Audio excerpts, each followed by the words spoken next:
Good morning, YouTube. Rinse and repeat. That's the flavor of the day here. Looks like our son tried to shovel out here a little bit. Yeah, we have the snowstorm that everybody's got for the whole state. So this is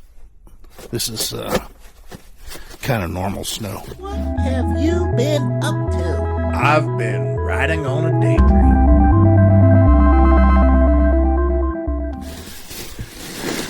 But it looks pretty plowable. Whenever it pushes like this, you can plow it pretty easy. And you can get a sense why. Definitely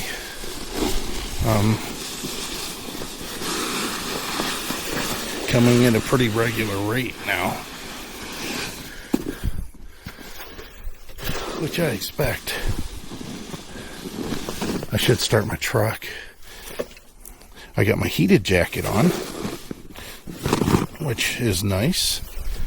And just to give you an idea as far as the snowfall, you're kind of seeing in the picture there two sets of tracks. Just ignore the ones that are going in this direction. Just look at the ones that are going out the driveway. There's two sets of tracks there. One set is our son's, and he left for work at 9:45. The other set of tracks, which are kind of barely visible, but you can see them out there, just to the right of these, and they kind of snake a little bit, is Heidi's tracks. And that's when she left at 6:30. So you can get an idea of, just like this morning, how much snow had fell. She left at 6:30. 3 hours later, he left, and you had that much more snow. And I'll tell you that most of the snow fell last night. But I think I'll knock this out real fast. No time lapse or anything like that. I just wanted to say hi to y'all. Well, I should look inside the garage here. Time to check the gas, check the oil on the plow tractor, and we'll get this stuff moving and get it all cleared off. But Heidi's off tomorrow.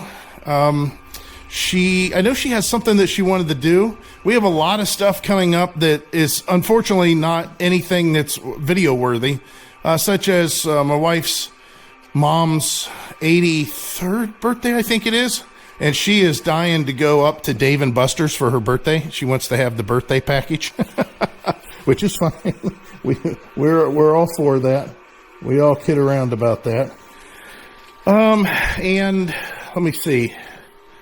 I've got a trip. Hopefully the weather's not real bad.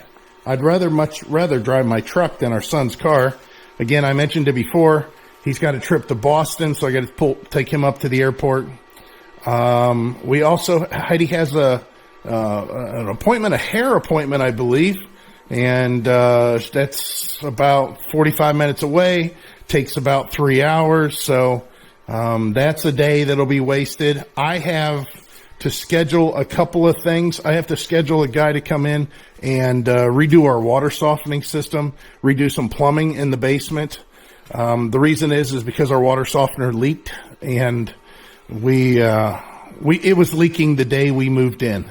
It wasn't leaking very bad, but now like I mentioned the other day, the injector, I think it's clogged. It probably needs cleaned, but it's old. It's antiquated, and the guy never filled the softener the way that it should and kept the salt in there the way that it should because he was older. And I mean, even for myself, it's hard to get the salt down the steps and into the softener when it's needed. So no big deal there. That's not an issue on my part. I understood when we moved in that might be something, but here's the thing. Our water needs a bigger pre-filter, a bigger sediment filter. It needs a double size instead of the standard. And that means that we're into replumbing, because it's all copper lines there and they're all, soldered in. And then we've got, some, issue with the, water that, of course, did not get softened, and the filter was so clogged when we moved in, I think it was bypassed. So we had a lot of water run through the system in the house and into, let's say, the pressurized tank, into our hot water tank, into the softener tank, the salt, for the brine to do its cleansing. All of that had a lot of petroleum in it. I don't know what else to say. It's just a petroleum. It's a brown petroleum. It's real light, and it's not horrible, but you can smell it in the water, and then you can see it build up in the filter. Now, some of it, with that brown, some of it's rust, but it's in the system, it's high iron content, that kind of thing. But it's also that petroleum is based off of a bacteria, basically, that, makes petroleum. And I've seen it in yards before, in people's yards. You've gone through an area that's out in the middle of nowhere, maybe in a field, and you've seen standing water, and it's like rainbow. You can see rainbow in there, and you don't know what it is. That's because there's a bacteria that is actually producing some sort of petroleum. Anyways, we had that run through our system quite a bit, and I don't think that he softened, kept the softener up to par, nor the filters up to par. And it's taken its toll on both of those. So I believe that the resin in the tank of the softener is probably pretty well spent, even though our water is really soft. I think it's, plus not only that, but the softener is kind of antiquated. It doesn't actually sense how much water we're using. It just does a cycle whenever I say for it to do a cycle, which we reduced it when we first moved in. It was doing it every 2 days. We went ahead and made it do it every 3 days, and even then the water's pretty darn soft. So anyways, all that stuff, I don't know how much really it's fun for showing, but I sure talked about it, didn't I?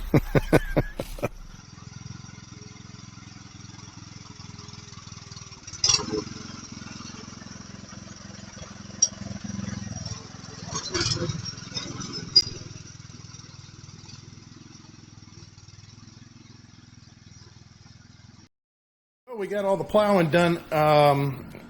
Not a bad deal out there. It's starting to get colder, though, just like I thought.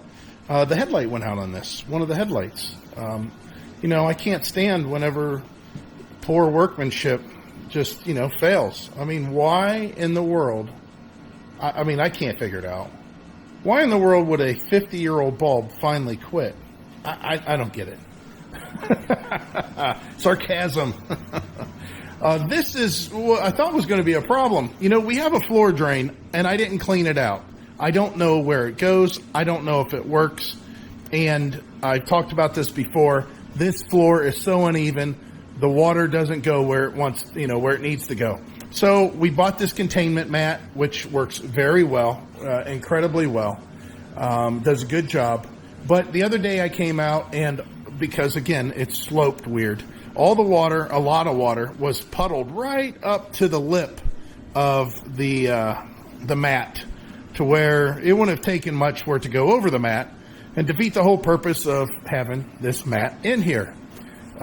So Heidi and I was talking about it, and I said, well, I was thinking about cutting a hole, getting this put exactly where it needs to be, cutting a hole in the mat, and then putting the floor drain grate over top of it. So I would basically cut like an X in it, and then push the flaps down in the hole, and then put the grate over everything and kind of press it down to form the plastic. Maybe I would actually heat up the plastic with a torch or something lightly. I'm talking about like a little propane torch or a heat gun or something, which I don't even have a heat gun anymore. But I was thinking about doing that and then pushing that thing in there. But I really didn't want to compromise, like if Heidi pulls in or out, if the mat shifts slightly, then that cut that I have in the mat would no longer necessarily be lined up with the hole if that floor grate, came loose, or ajar or something, and then all the water would go through the hole, or a lot of the water would go through the hole and elsewhere. The other thing is if I cut the hole, it doesn't mean the water is going to go in the hole. I still have to squeegee it into the hole. I have to manually put the water because the garage floor is, all discombobulated, that's what I meant to say, basically uneven in so many different directions, I would have to squeegee the water up and then into the hole. All right. So I decided against that, and I told Heidi, I said, it's a real shame because I was trying to think, well, maybe I'll use my shop vac, and I'll shop vac up the water. And Heidi, being very, very smart, and me not having enough thought about it, I guess, she went right to the solution, and she said, how hard is it to move the mat? And I said, well, what do you mean? She goes, why don't you just drag it outside the garage door and squeegee the water off of it? And I thought, I don't see why not. That might be a good idea, especially since right outside our garage door, it's sloped. It's sloped away from the garage. I'm like, all right. So I just tried it. That was it. It's out in the driveway, and I told her, I said, that worked perfect. Yeah, so I went ahead and turned this on. I'm pretty well convinced that on the auto start stop feature that it just shuts off. I don't know what to think about that, but it just shuts off. So let's see here. I wanted to do these batteries here because they need to refurbish themselves. Again, they shut themselves off. But I went ahead and I set the temperature to 34. I'm going to go ahead and let this thing do what it wants to do over the next who knows how many days. Hopefully a few before I have to put any more fuel in it because I have it set so low. You can see that this is the thing I don't understand. It says the ambient air temperature, or the ambient temperature is 46. There's no way that anything in here is 46 degrees except maybe the battery charger right now. And I know that there's air blowing out of the battery charger and it's relatively warm air, but that's not what it sees. It sees that temperature regardless of what's going on. So I think the ambient air temperature sensor is off. All right, I'm going in the house. I haven't eaten today, and I don't even know what time it is. 1:20. Yeah, I definitely need to eat. Yeah, I think that's it. Heidi, like I said, she's off tomorrow. Yee-hoo! I don't know what we plan on doing, but it'll be nice to have her home for a day. It's been a while. She worked her normal day off, which was Sunday, so she had Wednesday off and then Thanksgiving. And then, and of course, those 2 days, she worked her butt off the whole time, getting ready for Thanksgiving. And then she went to work. Of course, Friday, she worked all day. Well, I should say all day. She went in at 10. She got off at 8. And then she worked Saturday from 7 to 3:30. And then she worked Sunday from 7 to 7, and then she works today from 7 to, I'm sorry, she worked yesterday 7 to 6:30, and then she works today from 7 to 6:30, and then she's off, finally. Then she goes back to work, works a few days, 3 days to be exact, and then she's off again, which, that's her schedule. It jumps around a lot. Quite a bit, but it's kind of nice. We're getting into the holidays, and she's getting excited about it. She sat down with her phone yesterday, and I seen her ordering a whole crap load of stuff on Amazon. I'm like, cool. Remember how Black Friday used to be? We'd get up early, Heidi especially. Now, the first few years that her and I were married, we did it, but she enjoyed doing that with her mom and her sister. So she would get up at 4 o'clock in the morning, and they would go to the store, whatever it was, Kmart. It was before Walmart was even in our area. So this was in the early 90s, and she would, go wait in line at JCPenney's to get her $15 coupon or whatever it was, and then she would go to Sears and do the same thing, and it was funny. It was a whole thing, and then of course, they open the doors and you go in and you find your deals, and everybody had their idea of what they wanted. And for the most part, it was pretty civilized back then. But boy, I'll tell you what, it's gotten really crazy now. Those YouTube videos are pretty cool that show those people that are all fighting and everything for Tickle Me Elmo or whatever, whatever the latest Tamagotchi or whatever it is that everybody wants this holiday. But yeah, I just don't see it anymore. I have a major problem with Amazon being a monopoly. You can order outside of Amazon. We have, but then again, it's usually Walmart or Best Buy or Home Depot or Lowe's. I mean, it's not like I'm going to ever be able to buy what I want or need necessarily from a mom and pop shop. Now, I'll have to say that since we buy a lot of electronics for cameras and audio and stuff for shooting videos, I know there's a lot of times that we have bought stuff from like B&H Photo, which is a pretty big shop, but it's still, it's not a box store necessarily. And there's others. There's others out there. Sweetwater for our son and, musical stuff. Newegg for computer stuff. I mean, there's other places. And again, they're pretty big themselves, but they're not a monopoly like Amazon and Walmart. There's just no other place really you can get a lot of this stuff. So it's sad. You're just stuck with it. A lot of these people have no money. They're trying to buy stuff for their kids, and they're struggling. I remember there was a time we were in that boat. I'm just thankful that we're not anymore necessarily. I got to go out and get a mail. I have I shouldn't say subscribe, but I do get sent notifications of what I'm getting in the mail. And one of those things looked like a speeding ticket from a photo thing. I have a different thought on that. I don't necessarily believe that you should pay those. I think the police should pull you over and say, hey, you were speeding.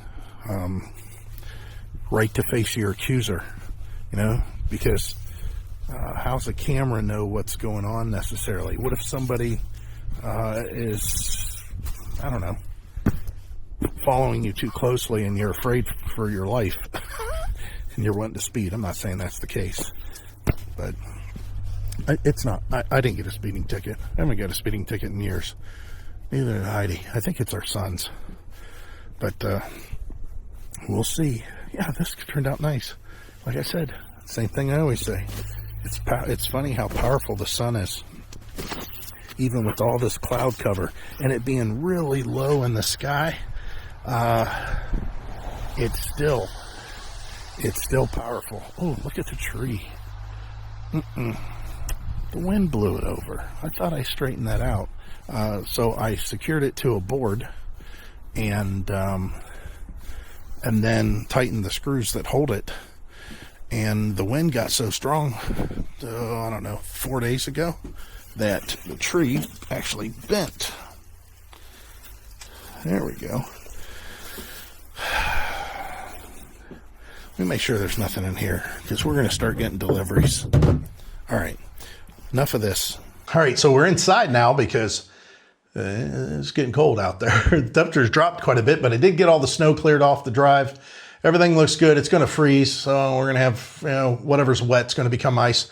But I came inside. You can see kind of our Thanksgiving setup. I got you guys at a big 6-seat table here, and there's a 4-seater, 5-seater back there. I got to put that back down in the basement. But I came in, I got warmed up, and started watching TV. I got something to eat. And I watched a channel. It came up on my YouTube link, whatever, recommendation.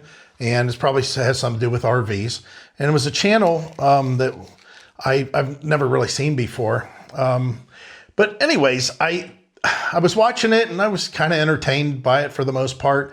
But I was intrigued by the thumbnail and what was being said, and in the title, and that had something about this is why you need a dash cam, and thinking, oh boy, they must have gotten an accident, and let's see how bad the accident is.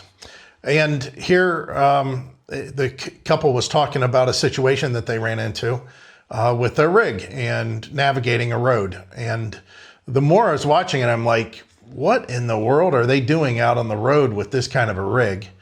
And they even alluded to it, you know, in their comments that people say, man, you shouldn't have that big of a rig. There's no sense in it. And I'm kind of with that camp, tell you the truth. Now, I'm going to talk about it, and I'm not one to really mince words. You know, we're all adults. You know, if somebody doesn't like something that I have to say, they can say it to me, and I may respond back to them, and it may become argumentative. But, you know, it's one of those things. That's just the way communication works. Just realize that you shouldn't take anything necessarily personal. It's just people have different thoughts about things. And that's one of the reasons I got on the camera here, because something they said near the end of the video, I'm like, I don't agree with that. So the channel is called Switch Up or something like that. And the couple seemed really nice, good production value in their videos. I like their communication, their ability to tell a story. Everything looks really good. I mean, it's a good channel.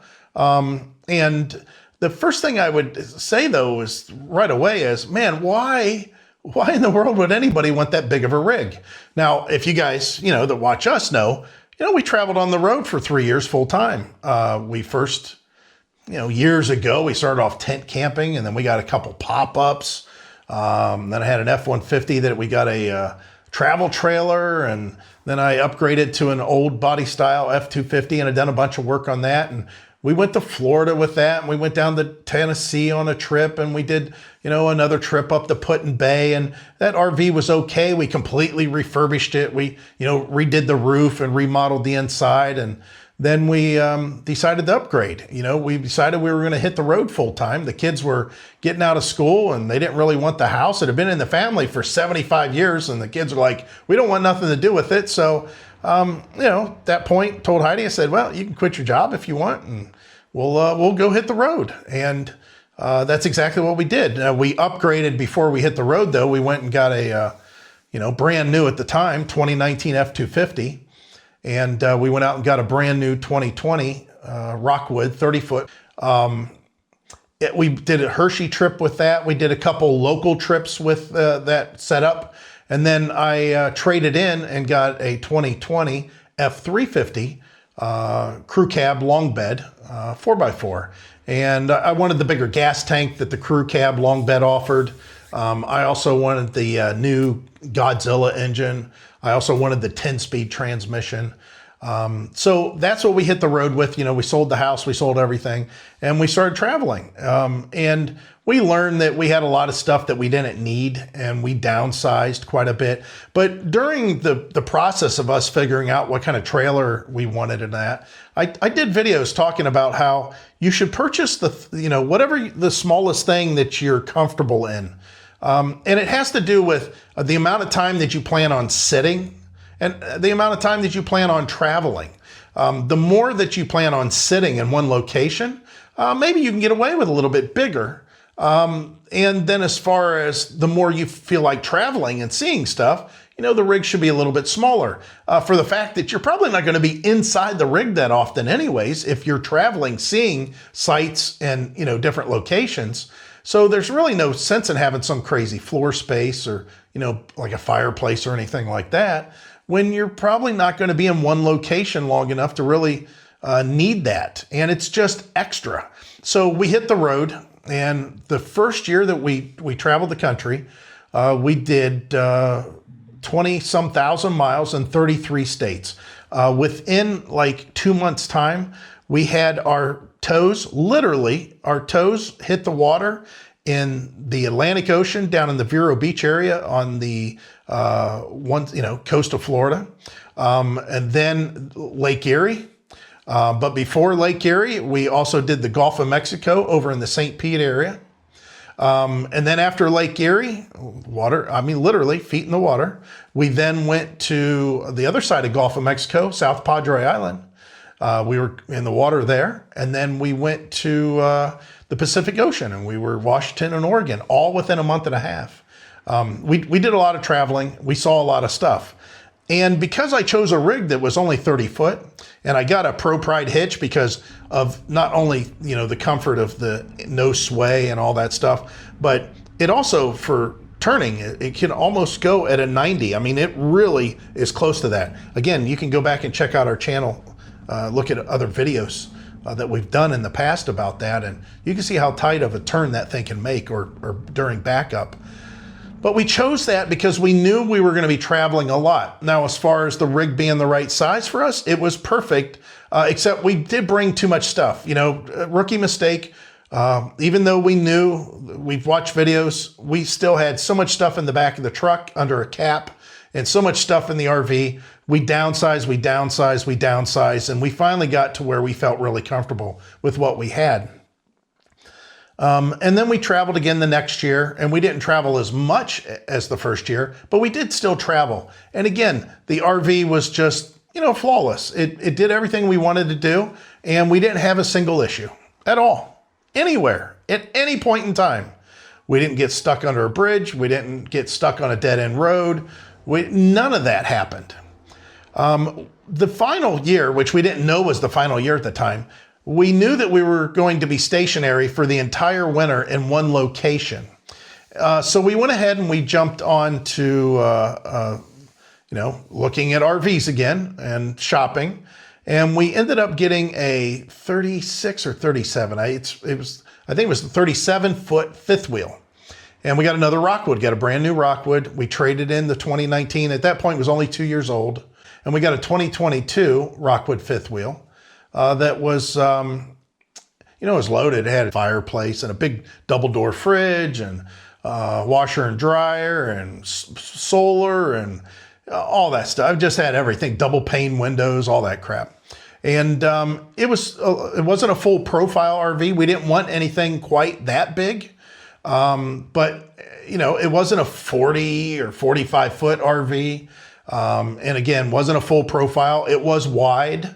It wasn't an oversized wide. They make a super wide now, but we still traveled with that. You know, up north after in the summer, we traveled around, we came back down to Florida again. I mean, all of that happened with that. And again, we never got stuck under a bridge, had to turn around, got stuck on a dirt road or, you know, on a dead end road. Talking about dirt road, I'll go back to that. But other than that, I mean, nothing happened. Now, with the travel trailer, one time out of all that traveling we did have the GPS send us down a road. And as I was traveling the road, I realized that it wasn't the shortcut that I thought it should be. And I made a left onto another road, had a sign, had a name on it, another road that was a dirt road. And it was a farmer road. It was a farm road. This road they got us on. You should have seen this turn I just made. We are on some back road country driving. Guy told us that we should have been on the hard pack. Anyways, it routed us down this little route. Turn right on State And Road to 37. kick everything off, we don't have any GPS connection at all. So we think this is on fun. Turn right on Georgia 37. Oh, that's funny as hell. And we're not supposed to be on this road. Yeah. That's hilarious. I remember we were going down this thing. You see these farmers just stopping and, you know, looking and laughing like, hey, Jim, come look at this crazy guy with this RV coming down our road. And I, you know, stopped and actually asked them questions. They were laughing. I said, yeah, I said, look at us idiots out here. You know, I bet you didn't, you know, when you was going out to milk cows today, you had no idea you're going to see some jerk from the north, you know, because we were down in the southern states. I said, some Yankee come blowing down your street, pulling an RV, and they're laughing. They're just rolling rolling on their butts. Just, it was hilarious. And I just said, hey, listen, does this road, is it okay to continue to travel? It don't get any worse, narrow or anything like that. I said, I see it dumps us back out on the main thoroughfare. I said, I just want to make sure. And they go, yeah, you're fine. So other than that, we really didn't have any issues. So the couple that I was watching on YouTube's got, I don't know how long the rig is. It's maybe 50 feet, 55 feet, 60 feet, who knows? But they tow it with a semi-tractor. I'm not sure why anybody needs anything that big. And other than that, his wife had a vehicle. She was traveling, kind of spotting for him or something. Listen, that is way too much trouble. That's just way too much trouble.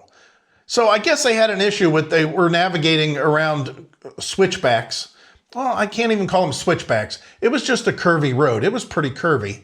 I will give them that. And something about a truck that was coming the other way felt as if he was being squeezed out, and he said he ditched his rig, and I don't believe that. From the footage that I seen, I didn't see necessarily, but there was nothing from behind, so you really couldn't tell. You could just tell what was being experienced inside, the rig that was towing. And it didn't look like he was overly it looked like he was okay. But anyways, that's neither here nor there. The thing is they chose this big rig, and they were going through other clips showing, little things that happened to them while they were on the road, such as thinking that they were going to get stuck. A bridge was too low, but they actually could fit. Also, getting to where they needed to turn around, and they got turned around. So I don't really think that's too much of an issue there. You have to navigate. If it was a smaller rig, they would have been a little bit better off there, but it just looked like they had to turn around. So I don't really consider that much of an issue. But I think that they've got stuck on some dead end roads or whatever. And the thing that I guess took issue with to some extent is being a person that was on the road traveling full time, and we chose our rigs carefully because we knew what we were wanting to do. We never had a single issue. So when near the end of the video, whenever they were saying they're closing out, and they were kind of saying, you should have a dash cam. I agree 100%. We have so many cameras. It was ridiculous how many cameras we had on that rig. But they said, because no matter what you have, no matter what size of rig you have, this is going to happen. These things happen. And I'm thinking, well, that's not exactly true. I think that if you size your rig something that is, just reasonable for what you feel comfortable with. Again, if you plan on doing a lot of traveling, it's got to be something that you feel comfortable towing and getting in and out of all these places. If you're doing a lot of sitting, and hanging out in one location, it's got to be something you're comfortable being in all the time. Personally, for me, I think that they're setting themselves up for all these problems, or they are opening themselves up to a lot more problems with the rig that they have. Again, I don't know. The only way I would have a rig even close to that size is if I was going to hook up and travel to one location and set up for 6 months and know I'm there for 6 months. And then after the end of the 6 months, I hook up and I come back and set up at another location. That's the only way I would do something that big. Other than that, I don't know the reason. I have no clue. But there's, the trade-off on that is when you are stopped, you have everything you want. But when you're traveling, it's everything you don't want. I mean, you really don't want any of that while traveling. It's just too much size and, more maintenance and more everything. But that's their own choice. It's just the fact that they said that regardless of what rig they had, you would have run into this anyways. That's not true. And we're living proof of that. We didn't have those problems. Go back and, you look at how many ever videos we have, 500 or, well, I don't know. We have a couple channels. So I think we've surpassed the first channel. Anyways, both those channels got quite a few videos on it, but the first one, or this one in particular, yeah, we never had any issues. It's because we chose a rig that was easy to tow, and actually, we compromised and we could live in it. We did for 2 years. It was a little tight. We downsized, got a lot better. And then when we got into the fifth wheel, it was perfect size for sitting for, pretty good long extended periods of time. Like I say, about 6 months or so. But yeah, we still made it to where it wasn't crazy big. So whenever a hurricane came to Vero Beach, we're just like, we got wheels. We don't need to deal with this. Let's go. And we left. Went to Alabama, had a beautiful time, just loved it. And then when the hurricane, just we got back to the park in Vero Beach, and they were all, oh yeah, it's flooded and trees down, and we didn't have power for a little while. And thinking, yeah, well, we went fishing, we had a great time, and it was sunshine every day. That's what RVing's about. And then another hurricane came, but this one was coming in a different area, different direction. So we went to Tampa at Lazy Days in Tampa. We caught a lot of weather there. The storm come through. It was pretty strong, but not near as strong as what it was in Vero Beach. And that one, again, they had trees down. It was a pretty good one. It really hit Fort Pierce pretty good, which was just south of Vero Beach. But we had a fifth wheel that was a comparable size to what, our travel trailer was for the most part. A little bit more floor space, a little taller, a little heavier, but we got to, just hook up and go. I think the bigger rig, that they had, it just seems like it's such a routine. And the fact that they have another vehicle that's involved, I mean, that now they're not together in the rig experiencing, the travel with each other. Oh, look over there. Hey, did you hear about this? And Heidi and I did that for a short time because we were, health reasons, we had to get another vehicle to run back and forth to the VA hospital. And then Heidi had that heart ablation surgery. We got another vehicle just for that, and we hated it. I hated that she was following me or I was following her, and we had to talk to each other over the radios. There was just no sense in it. So, and the added expense of extra gas and insurance and all that stuff. So again, the only reason I'm coming on here is I was going to put a comment on their channel, but when I went down in the comments, it said, welcome to whatever the Switch crew or whatever their thing is. I'm like, wait a minute, I don't want to sign up for anything. I just going to make a comment about what I seen. We got Heidi with us today. She's so excited to be driving back and forth to Cleveland. So her son checked out of here and went to Boston, or he's, at the airport getting ready to go to Boston. And I didn't even know Heidi was off, and I forgot that I didn't know what day he went out. I thought it was later. I didn't realize I scheduled myself off this date, and then it just coincided with him leaving. Yeah. But we actually Heidi and I get to spend some time together in the car. That's always fun. You're averaging a good, decent gas mileage there. I wasn't there for a while. You're doing 70 some miles an hour, 70 something, 72, 3, 4 miles an hour. But we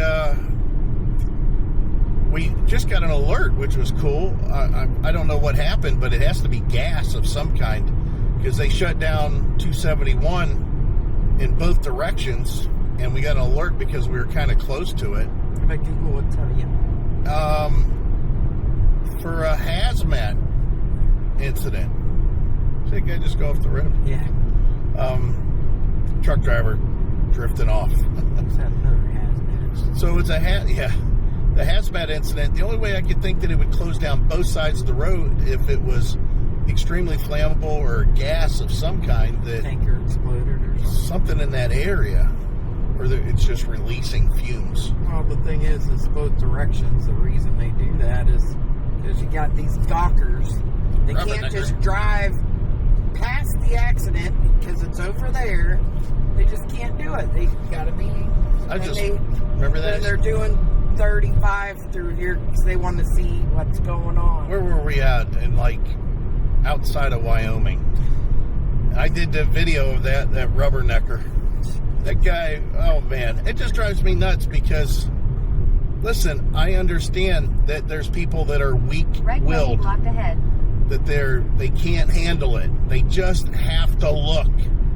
Even though they're the only person in the car, and they should be focusing on what's going on in that area based on the fact that there was already an accident. Who knows what's on the road? You got to figure out what lane you need to be in, all that stuff.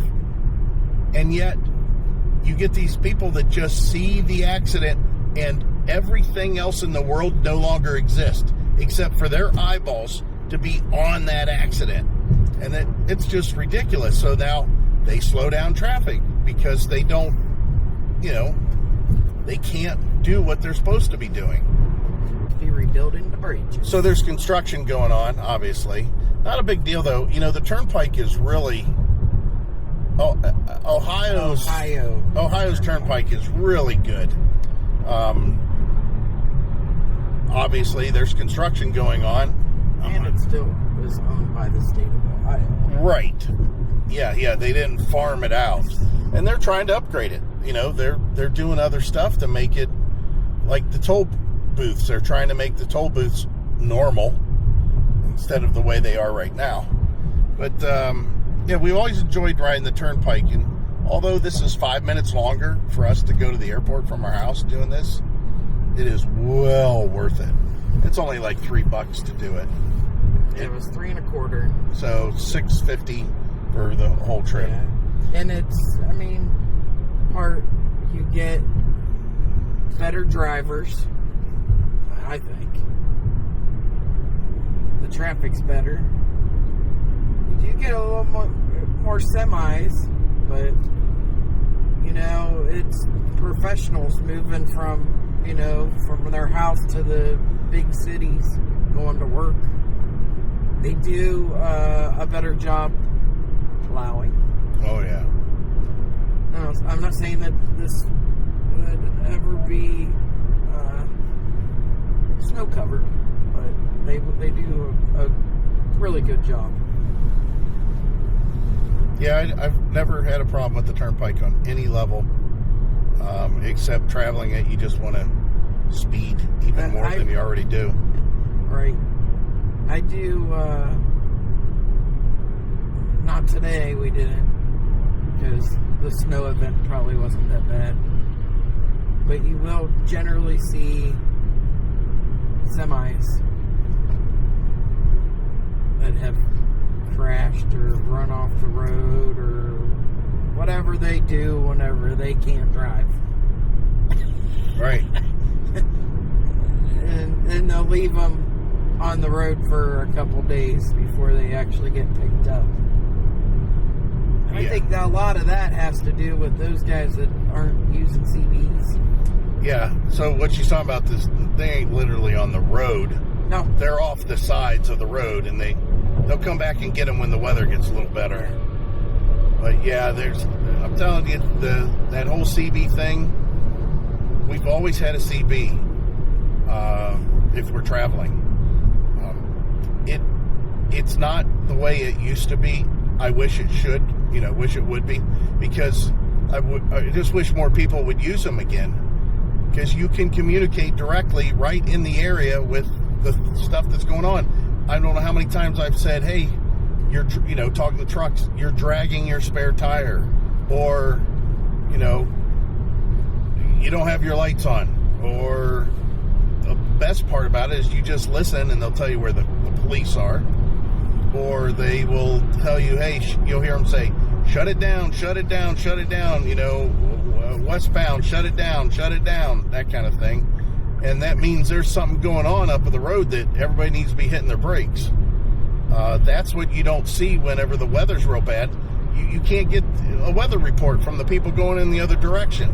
You know, that one guy that did that video, he pulled over and he tried to warn all those people, and then here comes that UPS or FedEx or I don't know who it was coming the other way, and they freaking wiped out.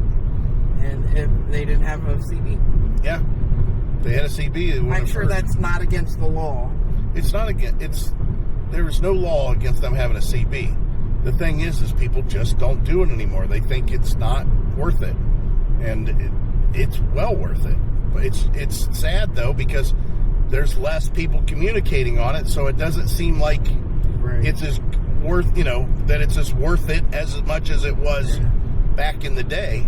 And that's true, but it's still, I would definitely want one. It helps a lot. All right, well, we're going to probably get something to eat. Yeah, we're going to get some Mexican. We can get a Mexican restaurant deal. We love Mexican. The thing is we don't like takeout, Mexican takeout. It never works out. So then you're relegated to eating Taco Bell. Yeah, Taco Bell's barely. Yeah, good takeout. But it's the closest thing you're going to get. It still tastes okay when it gets home. Yeah. But, all right. we'll close this out, and we got 17 miles to go or so.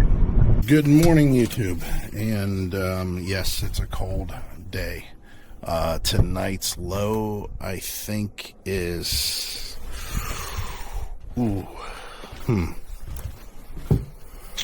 I don't know, 7? No, that can't be right. Let's take a look. I remember seeing it, but I don't remember what it was. Yeah, 7. It's going to be 7. So, yeah, we got that to look forward to. I'm going to go ahead and start the truck because it's 20. It was 21 last night. I don't know how good the truck is here this winter. I haven't really dealt with the truck in the winter yet, so little slow, little slow there. I don't need the rear defroster on. Front one, yeah, that's good. I don't know why it always has the AC on there. I guess it's just the way that it works, but we'll let that run. Oh, I'm gonna go start my son's car, and I'm gonna move it over to the side of the house. That'll give Heidi more room to leave in the morning, which she does just fine the way it is, but we used to have our son park over there so she could do it all in one swing, but the problem is the truck, to be able to get my truck out. I told my son that he has to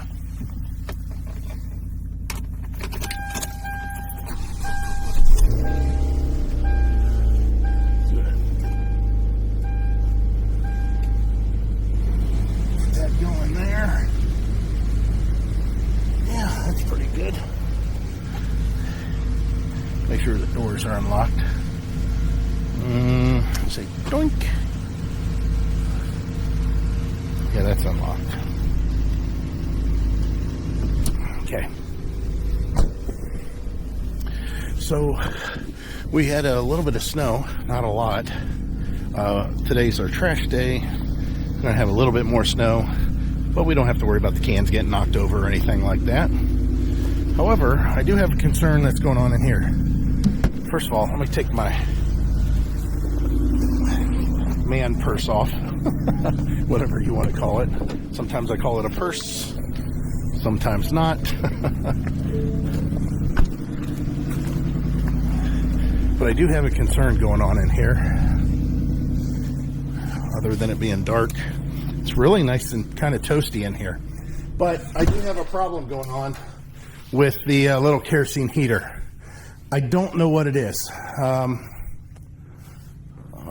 Yeah, I do see a problem. Do you see a problem? Maybe if I put some light on the subject. Look at that. So this is what I suspect. I came out here at midnight last night because I wanted to see how it felt in here overall, okay? And I did just that. Let me go ahead and unplug it. When I did, there was a... let's unplug it back here. There was kind of a smell that was coming off the exhaust, or I should say out of the heating portion of this. And I listened to it, and it didn't sound like it was igniting correctly or running correctly. Let me put it that way. What it was doing was like this. Don't you love the sound effects? Oh man, I'm master of sound effects, huh?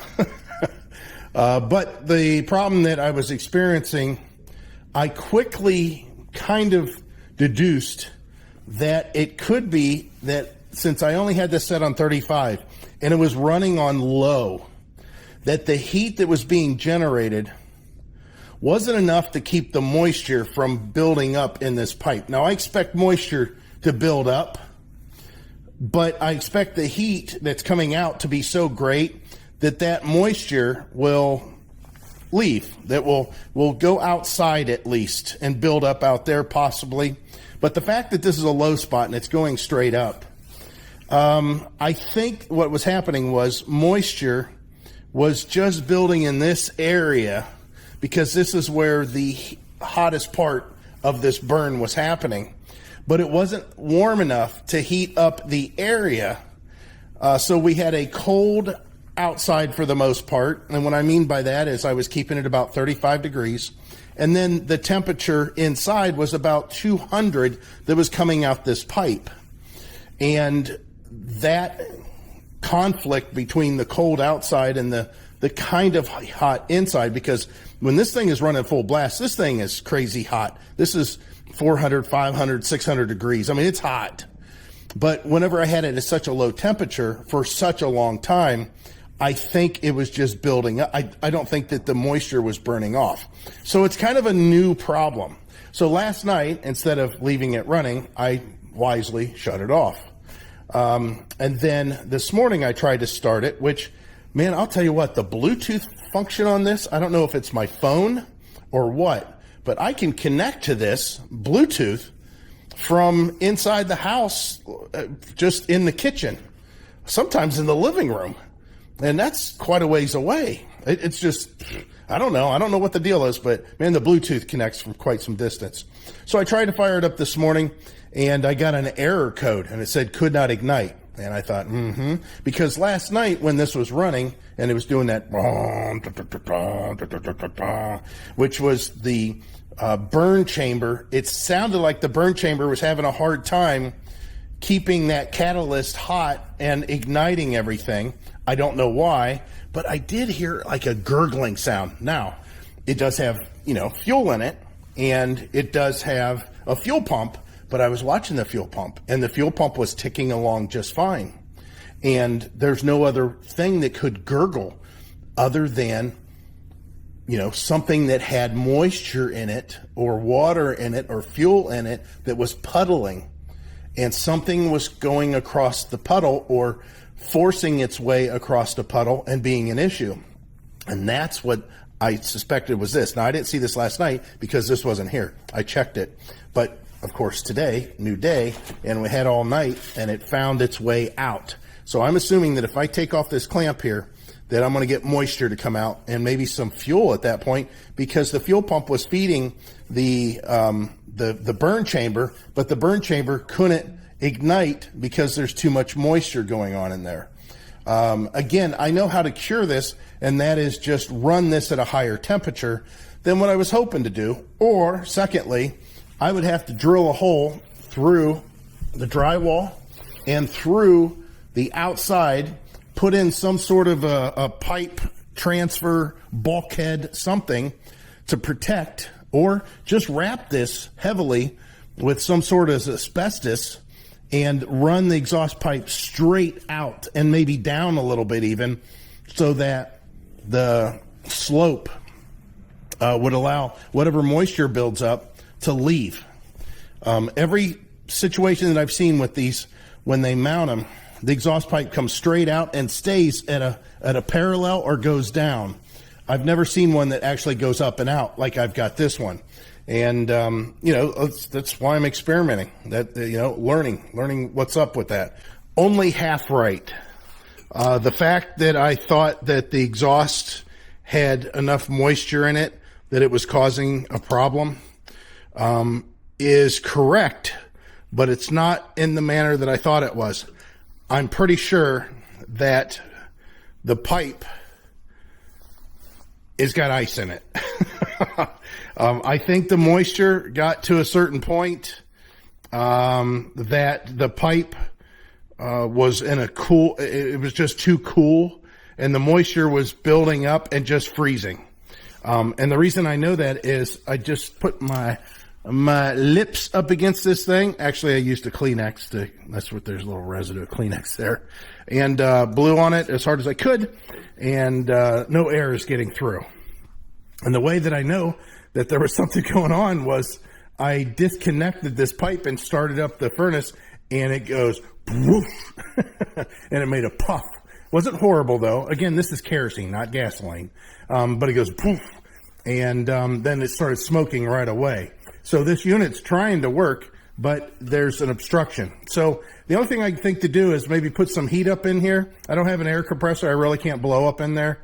I checked the muffler outside. It was okay. I did take the exhaust pipe and I routed it straight down. The exhaust pipe obviously might be a little bit too long for what I'm doing. And the fact that it's running through an area that might be a little cool, that could be a problem. So I'm learning about what you can and can't do with this. And a lot of that has to do with the moisture that builds up in this pipe and its ability to follow the exhaust gases out, or the air that is being blown by the motor out and down and away. So there's actually a lot of problems going on here. Look at this. It just burns. So what's going on is the exhaust has raw kerosene in there that has blended with the fuel to the point where it's solid. It's a solid, it must be frozen right here because I can't get it very far. And if I do this stuff, it feeds that little flame that's down below. Look at this.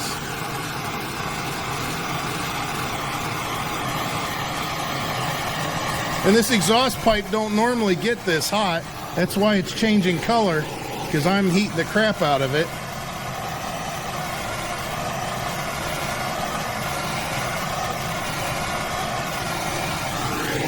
So yeah, I'm going to continue to do that. And I think that's it.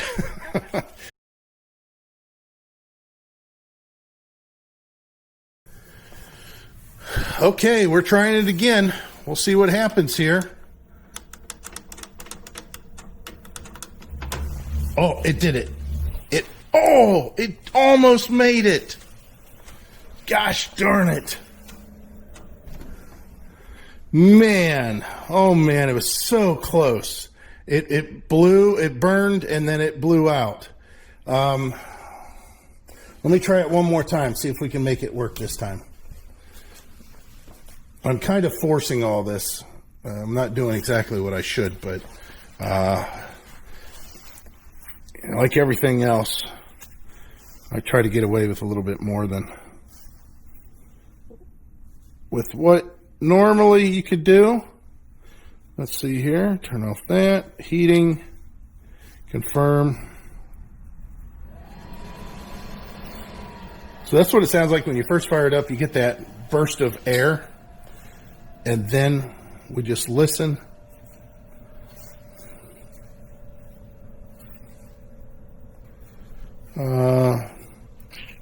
I'm looking, Heidi's talking about the water softener with me on here too.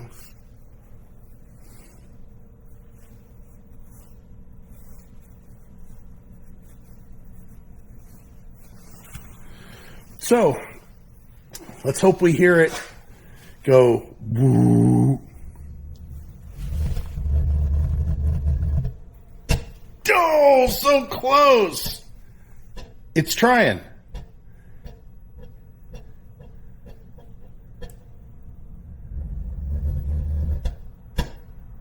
It's trying.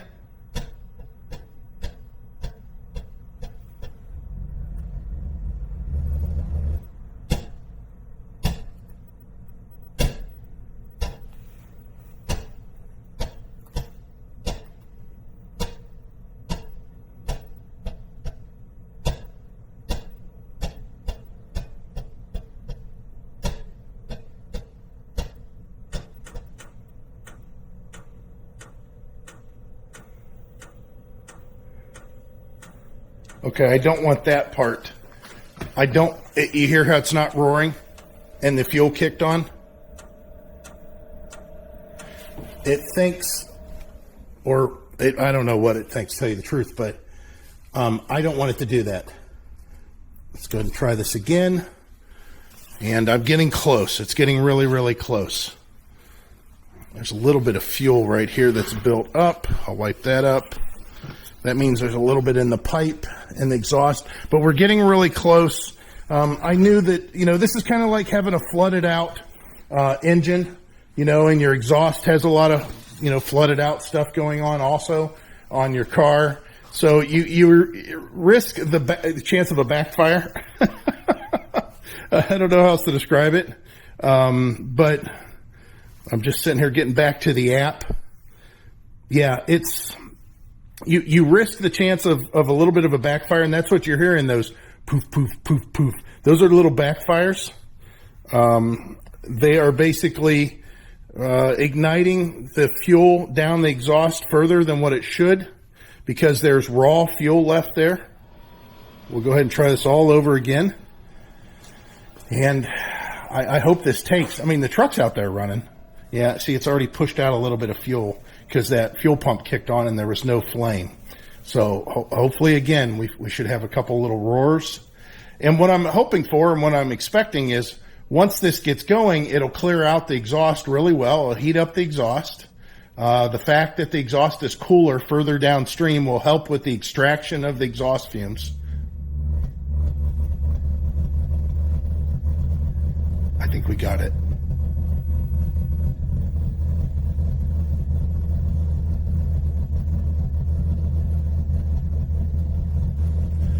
We got it. What you're hearing is the flame, and we should see some smoke coming from this joint because there's so much raw fuel. Yep, it's pushing raw fuel out the pipe. You can see that.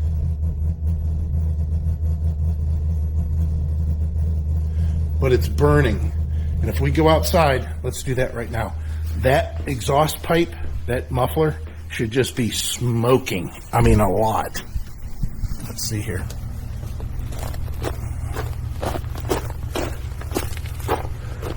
Yeah. And you can see the moisture dripping from it, right? Yeah, that's a lot of fuel and condensation that's burning out of there. This is good. This is really good. So we'll let that burn. We'll go back inside because that's the most important thing. Make sure everything's going good in there. In the meantime, my truck's sitting here running, waiting for me to get some kerosene. I got to get the bar over there. Oh yeah, this is working the way it should. There is a lot of fuel still coming out here. That's expected. I'll wipe it up a few more times. And it's already warm air, soon to be really hot air. That's all good. Woo, okay. And let me put this in here. We'll come back and see how much smoke's coming out of this thing, because it's really going now. Oh yeah, look at that. It is really pushing it hard. This is good. This is all good. Yeah, that exhaust pipe is just too long. And unfortunately, yeah, there's a lot of unfortunate stuff going on here. So, man, I don't know what to do. I mean, it's going to work, but I'm going to have to keep it from freezing. All right, let me get my kerosene situated here. And I think I can trust this to run while I go to the gas station. I got to go to Sheets. They're the only people that's got kerosene around here. It's like $5 a gallon. But yeah, this is working really well. Nice, warm air. Thank God. So I'm kind of cold. I got my jacket. I think I got my jacket on. Oh, it was on the lowest setting. Let me turn the front on too.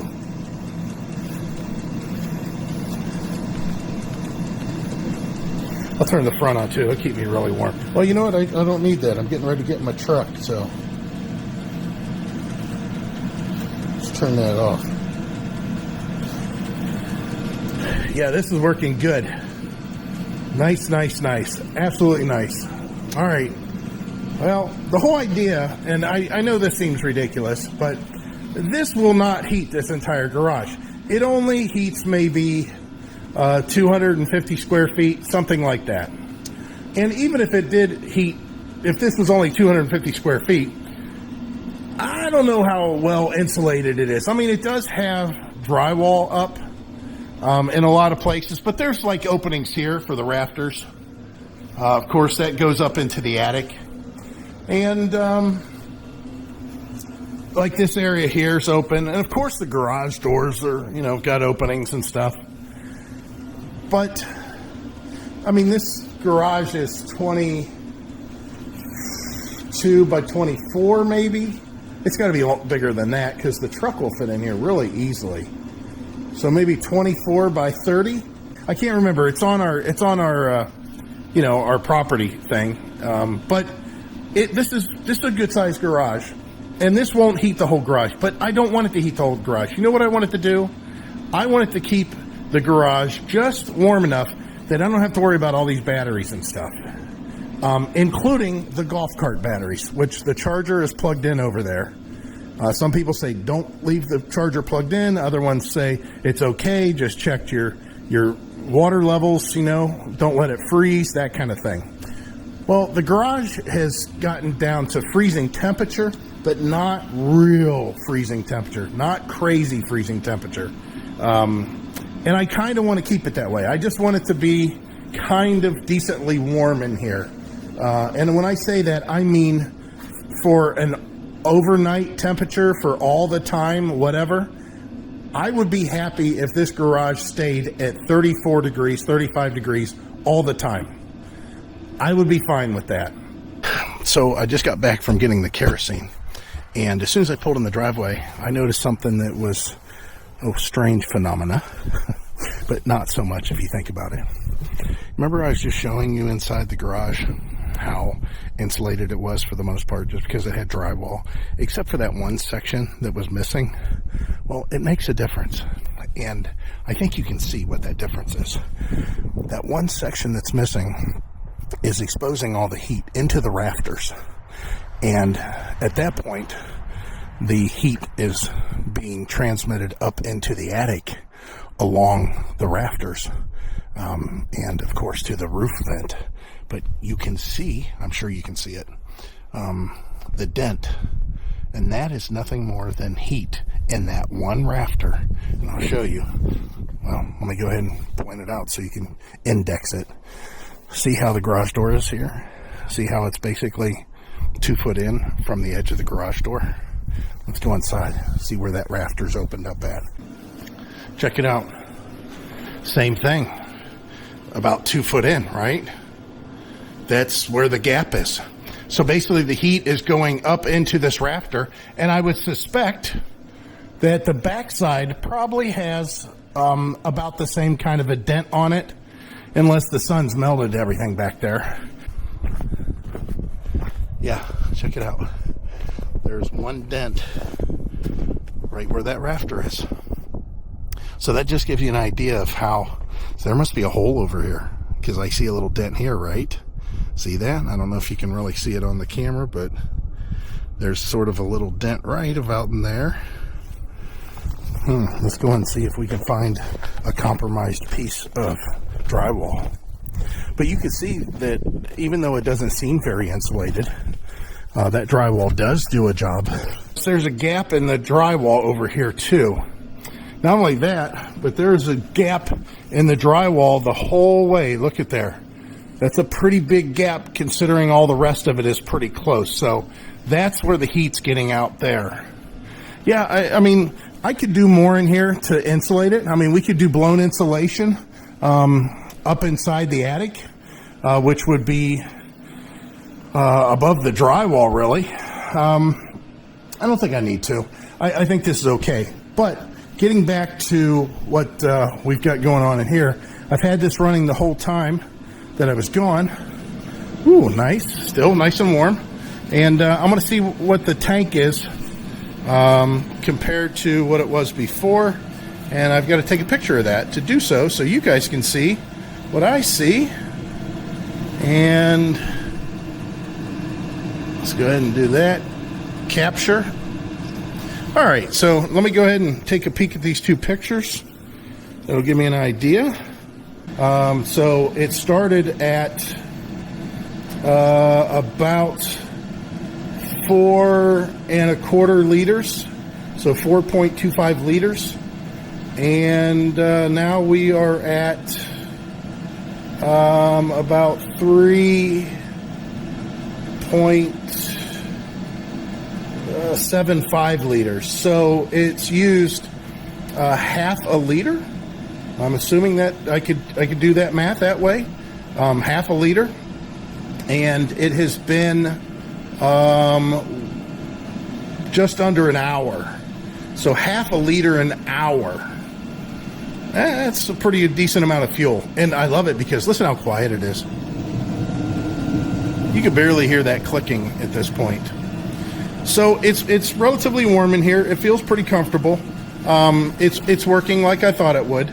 I'm going to go ahead and lower this down. I just wanted to make sure I burned all that out. I'm going to lower it down to, well, let's go ahead and do maybe 50 degrees in here. What do you think? 50 seems like a good number. I don't know if it'll achieve 50.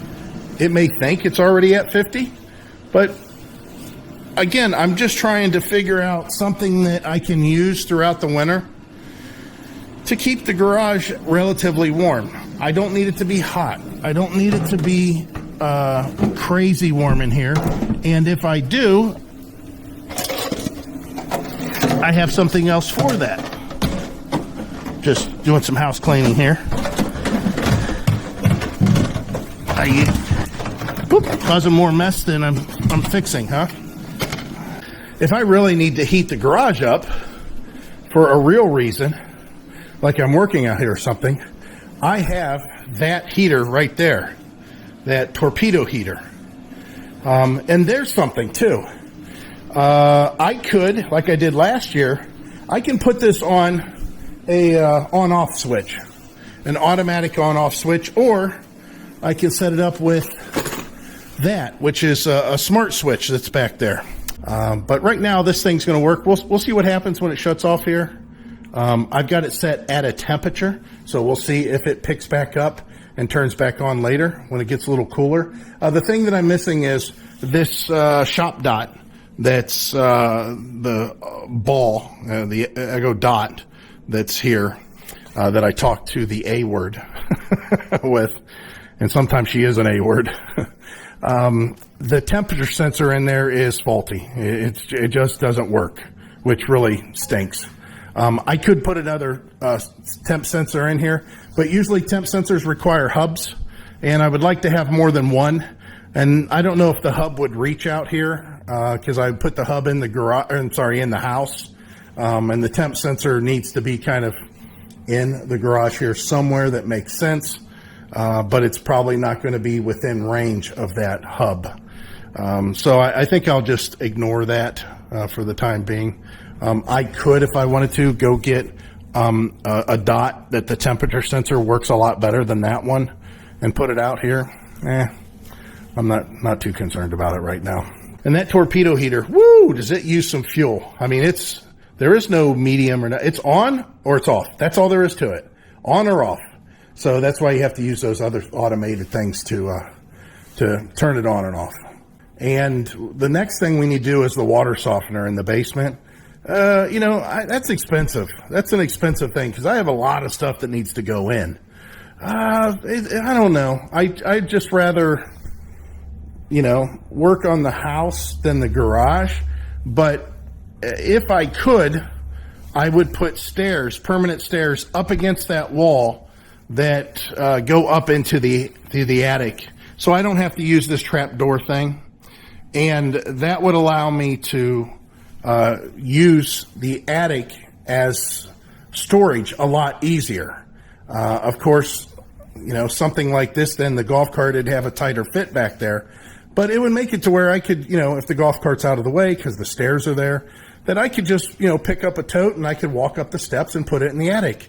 If I need anything in the attic, I could just go up there and get it. It would be very easy. All right, guys, so this is going to be a little bit different because I'm using my phone. And the reason that I'm using my phone is because of how crisp tonight is. And my phone will capture it much better. You can see here. Look at this. Look at the stars. But more importantly, look at that moon. Isn't that nuts? I don't think I can zoom in on it, but I'll try. That is crazy bright. My camera just won't adjust, apparently. Man, that is nuts. It's like sun. It's like the sun. I mean, it's so bright out here. It's just crazy how bright it is. Let me go ahead and put it back to where it was. Yeah, I can't believe it. There's actually shadows. You know, like I can see the shadow in the railing. But it's so crisp. The sky is clear.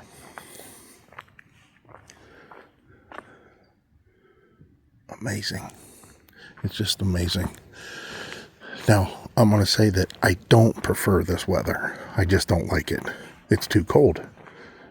But it does bring some weird stuff to look at. So I'm coming in here to see. Oh my God. This door is not closing. That kind of sucks. I unlocked it.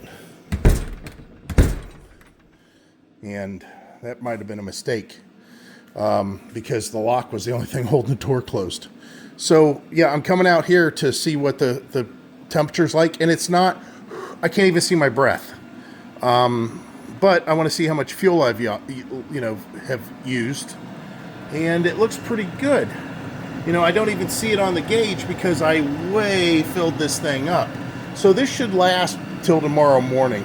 And the temperature's not overly crazy in here. It is 50 degrees. I'll go ahead and put it back down to 49. I can live with that. And this seems to be doing okay. It seems to be working for exactly what I wanted. And that was just to keep the chill off in here. And right now it's above just keeping the chill off. Yeah, this is pretty cool. That it's not cool.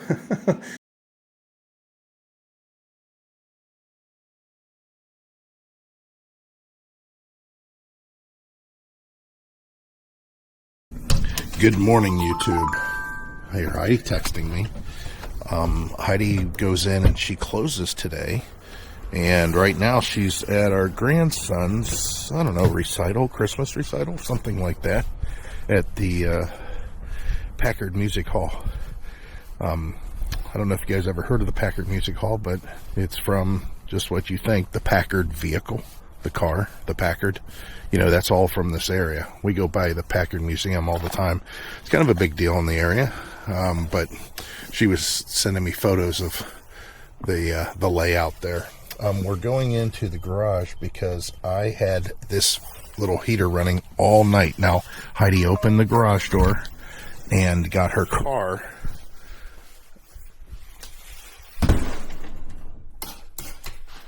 And since then, you know, it's cooled off, but it ran out of fuel. Okay, so this is exactly what I thought.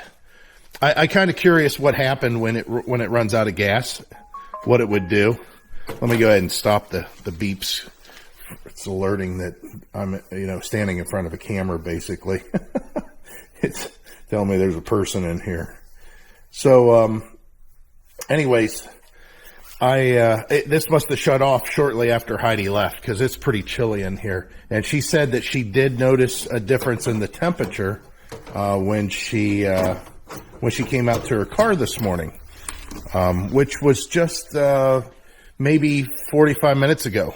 So this thing ran all night long on that full tank of gas. And when I say all night long, I filled it up at, I believe it was, oh, that was loose. That's kind of weird. I filled it up around 5. Yeah, I think it was around 5 o'clock.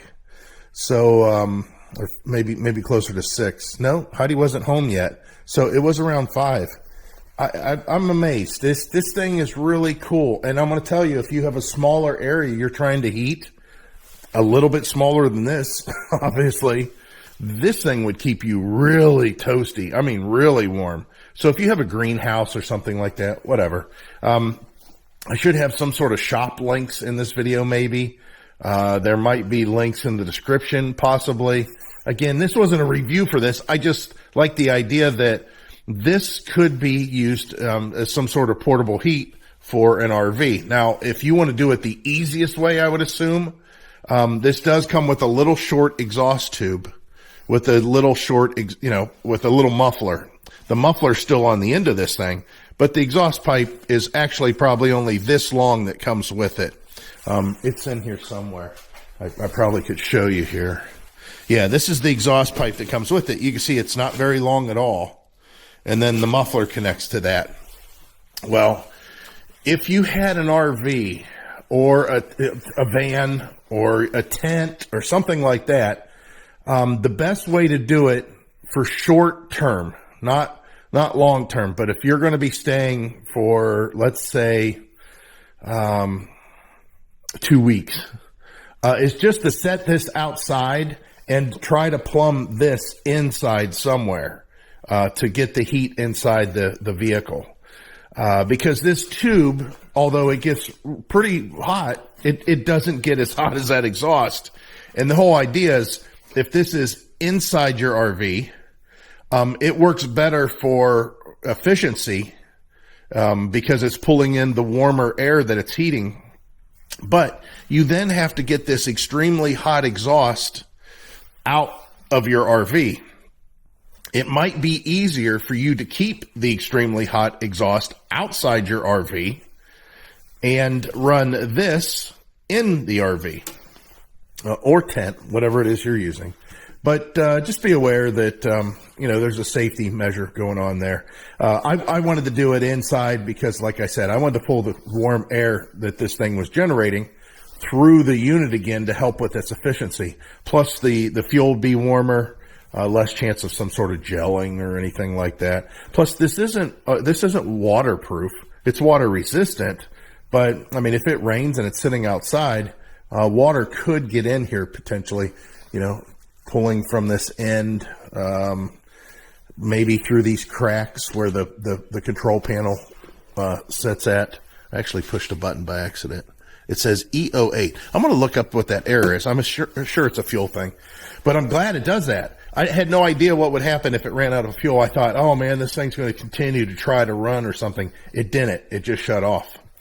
So I've got some errands I got to run today. And, I think I got to wait for, an estimate today. I don't know if the guys are going to stop by or not, for our water softener in our basement.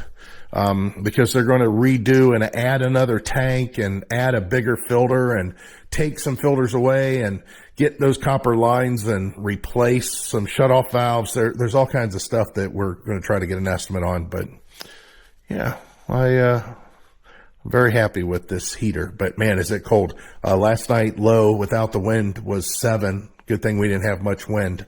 It was a beautiful night. I mean, it was striking how bright our yards, there's enough snowpack out there that you get a lot of reflection. And we had what they call the cold moon. It's a super moon, but the cold moon last night. And, I mean, we've had much colder temperatures, obviously, way colder temperatures. But yeah, it was 7 last night, and today's high is freezing. It's like 32. So let me get this furnace heater thing kicked back on and head back in the house and see if I can get my errands run today before I do so.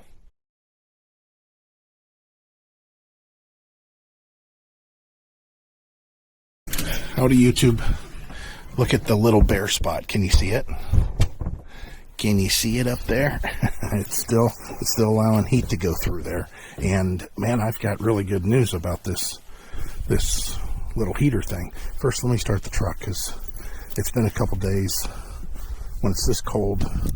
It's the kind of stuff that's a good idea to do to keep all your fluids moving around and your battery charged. Let's see here. If I can find the... There we go. Perfecto. I'm going to turn on the heat, but I don't want it to be real high because I don't want the fan to work its butt off. Let me go ahead and stop that. Okay. So we got that running. So the good news is, well, first of all, let me give you up to date with Heidi. Heidi's off work today. Her mom stayed the night last night because it's her mom's 83rd birthday. And she wanted to go to Dave & Buster's for her birthday. So we brought her mom to Dave & Buster's. She played a bunch of video games. We got a bunch of gifts from the gift room. And then they all, my wife, her sister, and my mother-in-law, they all took off and went to the casino, which they like to do that. Okay, so the reason that I'm saying good news, do you see how much fuel's in here? I don't know if you can tell. I filled this up yesterday at 6 p.m. yesterday, and it's currently 2:45. So yeah, this thing does pretty darn good at the setting that it currently is at. And the temperature last night, it was obviously below freezing. So the other thing that helps though, well, it hurt and helped. Heidi brings in a warm car and she parks it in here. Of course, that heat does its thing.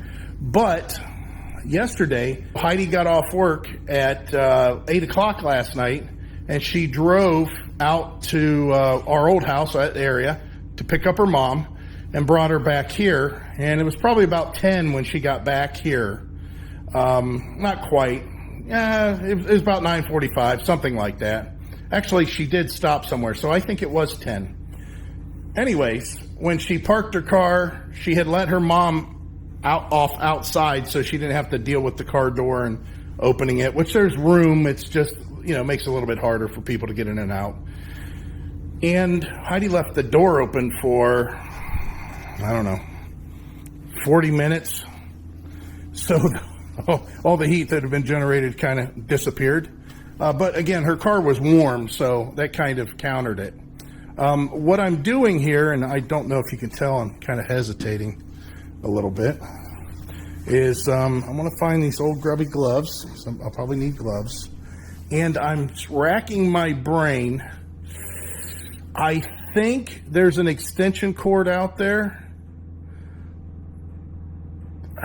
other than the one that is currently out there.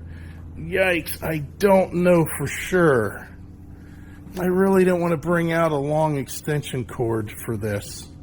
So hopefully I don't need any real long extension cord. We'll drag this one out there.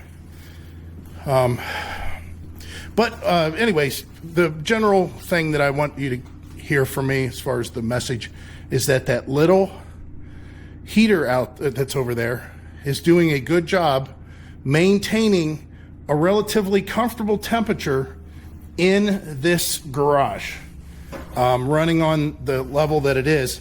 And it looks as if that it uses, I'm going to assume, less than 5 liters in 24 hours. Because I can't imagine in the next 3 hours going through half, 2.5 liters there that's left, or whatever's left, which is, it's got to be pretty close to that. Let me see here.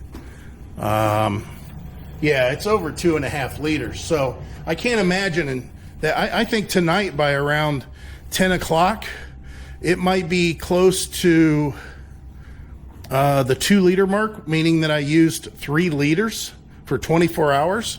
I can fill it up and go another 24 hours. I'm okay with that. That's reasonable. That's actually a feasible amount of fuel to be used. Let's just hope it keeps on going, huh? All right. Enough yapping and knacking. I would drive my truck back there, but I'm afraid it'd probably get stuck. Matter of fact, should we try it? Should we try to get stuck?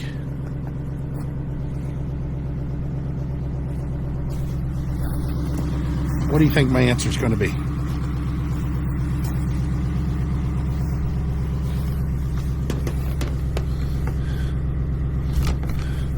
The answer is heck yeah. Why not? Yikes. All right, let's see what happens. Because the only traction really that I got that's above and beyond normal on this 2-wheel drive is it's got a locking differential. But there's no weight back there to speak of, really. Watch, I go back there, and this is the kind of stuff that I do that gets me in trouble. I plan on this being quick and easy and all that. The next thing you know, I'll be out here with a plow tractor trying to pull myself out and all kinds of crazy stuff. Heidi hates when I do this. All right, let's see what happens. I'll see what I'm looking at here.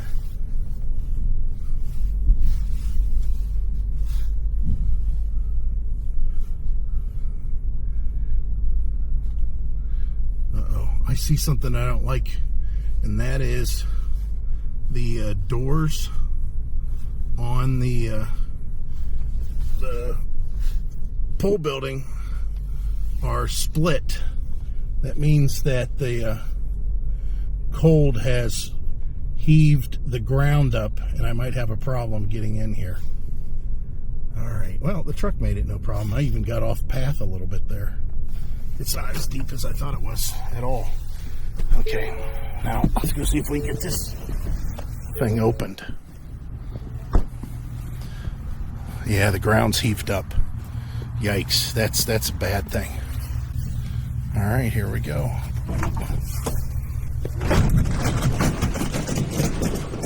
Yeah, I hate when it does that. You know, it doesn't even normally touch this gravel, but because of the cold, that's what happens.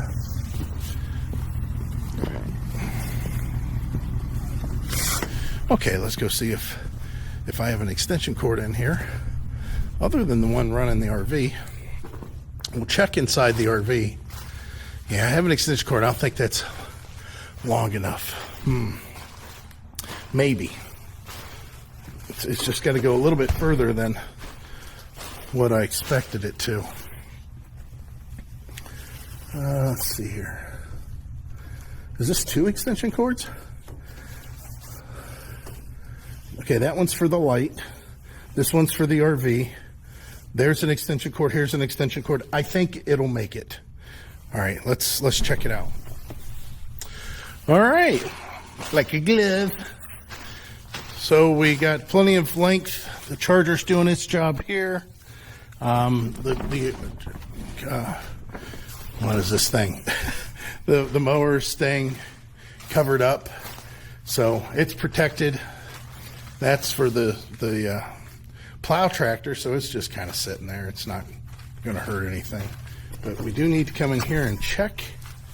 Oh, it's so cold in here. Last time I didn't tell you guys what the temperature was. I said, oh, we're going to see what the temperature is in here, and I never did. So this says 29.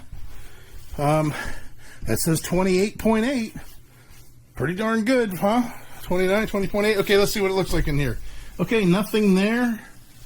I'm looking at the mouse traps, and then I look for any signs of any droppings, of any kind. Nothing. That's a fly or something. Yeah, it's a fly. Fly made it in here. Oh, there's another fly. They must have got in here and then things went south when it got cold, huh? And then nothing in here. And then, no droppings, no indications. And the reason I've got it placed there is because on the other side of this box is the opening where the power cord comes in. And it is a little opening.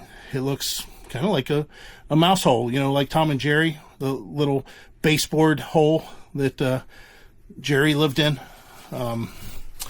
Yeah, anyways, nothing there.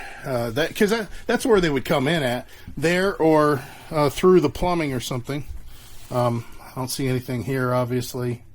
That's just black.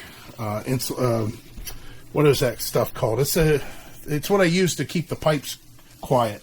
But yeah, it looks really good in here, and more importantly, it smells really good in here. Heidi, she's always concerned about that. She hates, and a good reason why. We bought our Terry camper, and here's a thought that you guys may want to pay attention to. When we bought our Terry camper, we knew that it needed a roof. What we didn't know is that the whole thing was infested with mice, or had been infested with mice. So when we walked into the Terry camper, the guy had some plug-ins, you know, plug it in, something like that. But they were the oil style, the little reservoirs of oil.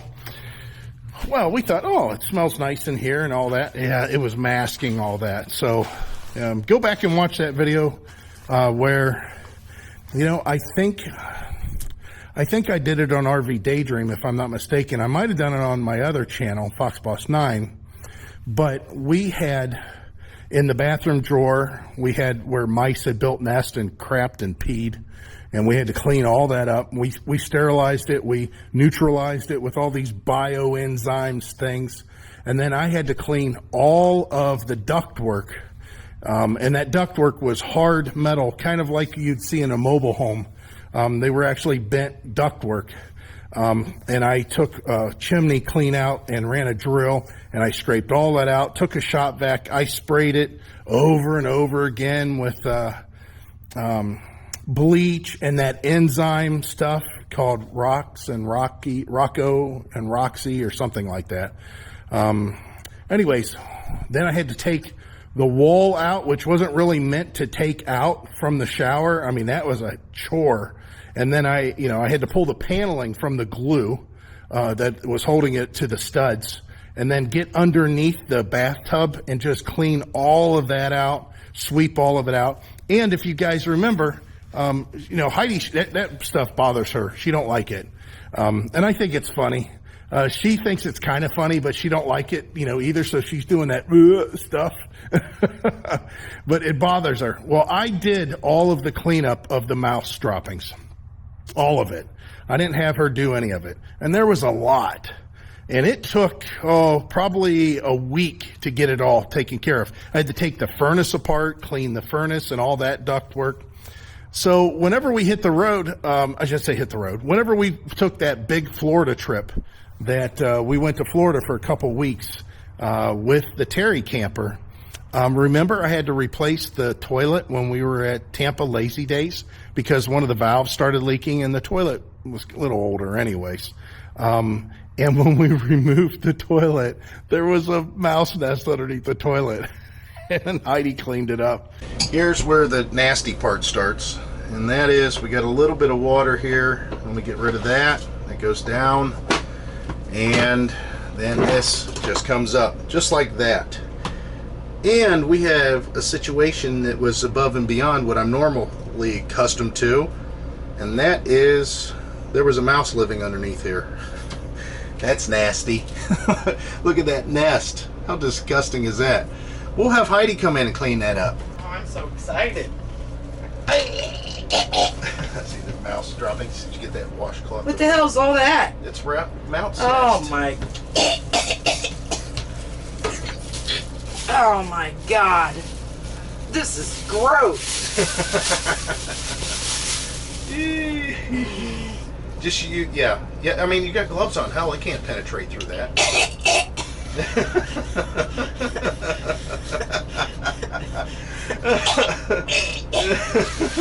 There's no smell.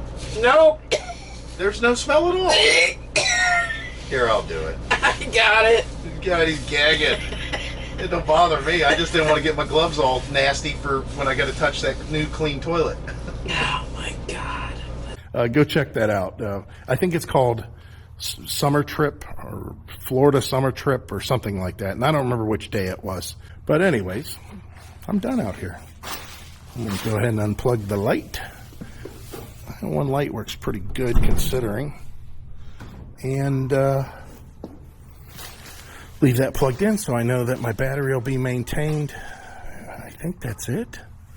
One day I'll come out here and I'll fire up the furnace and I'll run it off the battery to get the battery to deplete itself a little bit, to exercise the battery. In the meantime, I'm finished though. I got the stuff on the back of the truck. I also got a gas can that was out here. I don't think I need to worry about putting gas out here. But this is going to be a problem. Yeah, definitely a problem. Yeah, I had to really yank on that quite a bit. So the story is that really the apron to this needs to be cleared out quite a bit. But of course in the summer, it's fine. And the adjustments that are up top aren't that good. I'll tell you, if we stay here for a period of time, I need just a roll-up garage door out here. These barn doors are the cheap way of doing things, and they work until they do this kind of stuff. So yeah, I'll just leave this crap up here. Hopefully that don't fall. It ain't going anywhere. Get into the nice warm trunk. Woo! Yes, yes, yes. Uh-oh, there's something. Wonder how long that window's been down. For a few days. The window's been down for a few days. Because it's from the last time I drove it. Yikes. Whoops. Man, I'm getting senile in my old age. Okay, let's go ahead and turn on the locking differential. Yeah, how about that? And then I've got it in, let's put it in sport mode. Let's do that. Yeah. And let's go ahead and just leave it in first gear. How about that? Yeah. And let's give it a little gas. Ooh, yeah, I'm fishtailing it, baby. Woo-hoo-hoo-hoo. That's fun. Oh, my. All right, let me turn all this crap off now so I can get it in the parking spot. I want the truck off of all of that gravel that, moisture, whatever, is coming up and getting on the underside of the vehicle. Whereas if it's on this asphalt, the asphalt at least gets, the chance to dry out, water to run off, and it'll see some heat and will reflect some heat underneath the vehicle to help it keep it from, rusting as much. Ideally, the truck should be over there. I just don't like the idea that the truck would be blocking our view a little bit in the kitchen, or worse, maybe in the living area or the dining area. So I parked our son's car over there because that is definitely the warmest spot in the driveway. Not only do you get radiant heat from the house in the basement that melts the snow all by itself underneath the car, where the car is parked. It melts out quite a bit. But not only does it do that, but when the sun is out, it heats up the brick, and that heat travels through the asphalt, and there's already heat coming from the house from the asphalt, and it just has a tendency to keep that area really dry and really hot over there for winter standards. So that's why that's over there. Like I said, the truck should be there if I wanted to maintain rust. If I really wanted to keep it from rusting, I would just clear out the garage and put it there. I think Heidi and I is going to have to at some point discuss getting maybe a shed or something out here. Maybe we can get something that's mixed. And what I mean is something that is like a garden shed plus a gazebo, half and half. That way it can be used for storing, stuff, but also it could be used in the summer for entertainment. Big dreams, Mike. Big dreams. It all takes money. All right, let me put this stuff away and wait for Heidi to come home. Okay, so it's 7:30. There's going to be some football on tonight, so I thought I'd come out here and look at what we had. Now, remember I said earlier we were, at over 2.5 liters. So it was above the 2.65 mark, and I'm just down to about 2 liters, just a little bit above that, maybe 2.25 liters. So it really hasn't used anything at all. So I'm getting ready to refuel this for the entire night. And this thing it's just been a champ. Now today, the high was in the 30s. And tonight, the low is going to be in the upper 20s. And I can't even see my breath in here. It's fine. It is definitely keeping everything at just a comfortable temperature, just like I was hoping. So we'll continue to do this, and I'll just at some point give you an update if I find out that something isn't working the way that it should, which could happen. But you know, that freeze up hasn't occurred. I think I've got it at a temperature that it works.